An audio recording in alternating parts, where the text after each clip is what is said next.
All right, I'm going to put on my teacher hat and I'm going to put on my parent hat. So the question was, what's next for you? I always tell my 3 teenagers, you have to have short, medium, and long-term goals. So you need to think right now, strategically, where do you want to be? And think about it for 10 minutes a night. When you're in bed watching Netflix, when you should be doing your innovation and design homework, think, gee, I may want to be an aeronautical engineer. Look up. Because if you get stuck in your day-to-day things, like I have to do my homework, I have to do this, I have to go to softball practice, think before you go to bed, where is that going to get you? And make sure you have time to do that. So here are my goals. I run the makerspace in the middle school, and because of scheduling, not everybody gets it. There's certain things, certain people. So I'm going to do open make at lunch to get other kids to come in. And we're going to run a maker club after school for the following year to get those most of those kids in. So I work on that about 15 minutes a week. I just grab the clipboard, look where I am, add to it.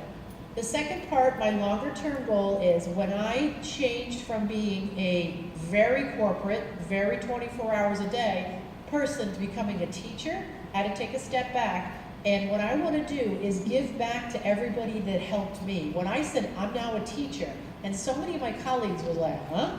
But they were very, very helpful. Then I said, we're building a makerspace. I reached out, I had about 100 people, most of which I didn't know, sending me all of their documents, come visit our makerspace.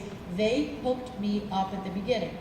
We've been in business for about 3 years, so now what I'm doing is going back to those people to say, thank you, here's what I did based on your ideas, and here's where we are 3 years later.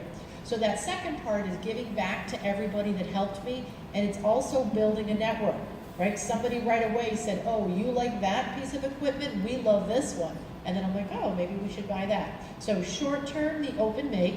That middle term is I'm starting to present at these conferences to help people where I was 3 years ago. And the strategic one matches a lot of what everybody's saying. If you're not constantly learning new things, you will fall behind. So I learn new things just that I'm interested in. Personally, I am dumbfounded about how information systems and technology work. I used to worry about how we make machines. And then I realized when you send a form over the internet to somebody else, I need to know how big is that TCP/IP packet? How is it secure once it gets there? I'm interested in that. It has nothing to do with my job, but about once a month I'll jump on and do an online course on information systems and security just because I'm interested in it.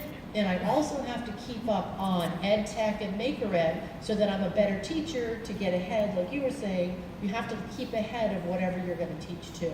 So in summary, do what you need to do now, think about where you want to be, and you don't have to always do 100% of what's going to get you ahead. Just make sure you have a little fun in there too. So please give our ladies a round of applause.